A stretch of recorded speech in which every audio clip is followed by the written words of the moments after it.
नमस्कार, मैं सिद्धार्थ वरुंडिया आप सभी का हार्दिक स्वागत करता हूं।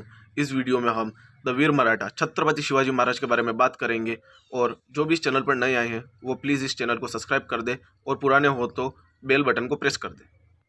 आज की वीडियो शिवाजी राज्य के ऊपर। कौन थे शिवाजी?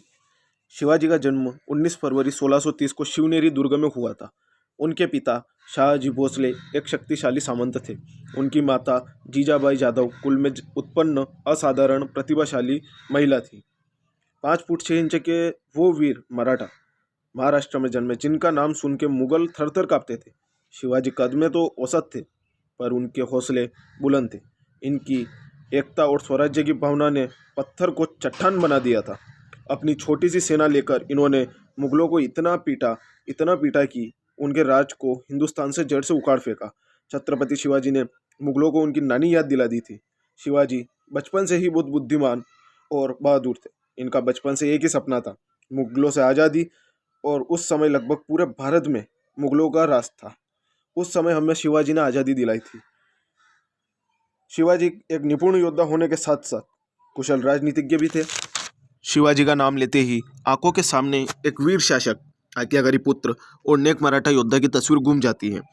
भारत के किसी घर में कोई महिला गर्भवती होती है तो घर के सदस्य कहते हैं कि वो छत्रपति शिवाजी महाराज की कहानी पढ़कर अपने गर्भ में पल रहे शिशु को सुनाए, जिससे आने वाला बच्चा उन्हीं की तरह बहादुर पैदा हो। 6 जून 1674 को छत्रपति शिवाजी महाराज का राज्याभिषेक हुआ था। इसी दिन शिवाजी ने हिंदू स्वराज्य की स्थापना की थी, जिसके बाद ही उनको छत्रपति की उपाधि मिली। शिवाजी का पूरा नाम शिवाजी राजे भोसले था, लेकिन वह छत्रपति शिवाजी के नाम से मशहूर हुए। शिवाजी ने शिक्षा दीक्षा अपनी माता जीजाबाई से प्राप्त की थी, इसलिए शिवाजी की पहली गुरु उनकी माँ ही थी। शिवाजी के व्यक्तित्व में उनकी माँ का असर सबसे ज़्यादा दिखाई देता है। इसलिए अगर लोग शिवाजी की वीर गाथा गाते हैं तो सबसे पहले माता जीजाबाई को प्रणाम करते हैं। सन 1648 में शिवाजी की बढ़ती ताकत देख उनके पिता शाहजी को मुगलों ने कैद में डाल दिया और शिवाजी को रुकने को बोला। इस वक्त शिवाजी ने कहीं हमला न करके संयम दिखाया और अपनी सेना मजबूत करने में जुट गए और सन 1649 में शाहजी को जेल से रिहा कर दिया गया। शिवाजी के पिता को जेल में कैद करना सुल्तान की बहुत बड़ी गलती साबित हुई। हालांकि 1 साल बाद उन्हें रिहा कर दिया गया, लेकिन शिवा तो शिवा है ना। सन 1656 में उन्होंने सावंतवादियों के सावंत मुदोल के मोरपड़े पलटन के निम्बालकर कर्नाटक के देशमुख शिर के माणे मोहितों के साथ मिलकर बीजापुर पर धावा बोल दिया और आदित्य शाह को बुरी तरह पीटा और 40 किलो को अपने अधीन कर लिया। आदिल शाह ने अपनी हार के बाद उसके सबसे काबिल सेनापति अफजल खान को शिवाजी को कैद करने के लिए भेजा। आदिल खान को अफजल खान के ऊपर सबसे ज़्यादा भरोसा था, क्योंकि अफजल खान 7 फुट का मानव दैत्य था। अफजल खान भी जानता था कि शिवाजी को ताकत से हरा पाना मुश्किल है, इसलिए उसने शिवाजी को उकसाने का सोचा। तुलजा भवानी और वितोबा जैसे पवित्र मंदिरों को अपवित्र कर डाला और कुछ मंदिरों को उसने तुड़वा दिया, इस उम्मीद में कि शिवा नापाक होकर हमारे जाल में फंस जाएगा। लेकिन शिवा कहाँ फंसने वाला था।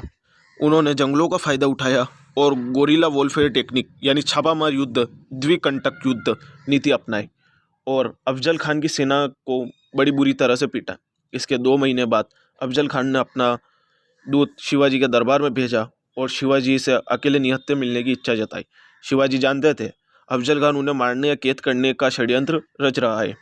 शिवाजी ने अफजल खान से मिलने से पहले एक लोहे का कवच अपने कपड़ों के नीचे छुपा कर पहन लिया, ताकि अफजल खान कोई धोखा करे तो उन्हें कोई चोट ना पहुंचे। और साथ ही उन्होंने एक बाघ नख अपनी बाईं बाजू के नीचे छुपा लिया। 10 नवंबर 1659 अफजल खान और शिवाजी राजे एक दूसरे के आमने सामने निहत्थे खड़े हो गए। अफजल खान ने शिवाजी से कहा, आओ शिवा, हमारे गले लग जाओ।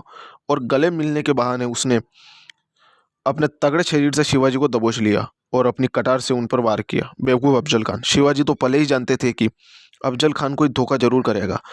शिवा के कवच पहने होने के कारण उन्हें कुछ भी नहीं हुआ। तभी उन्होंने बाघ नख से अफजल खान पर वार किया और उसके गुर्दे बाहर निकाल दिए। इसलिए शिवाजी को चाणक्य जैसा चातुर और महाराणा प्रताप जैसा शक्तिशाली कहा जाता है।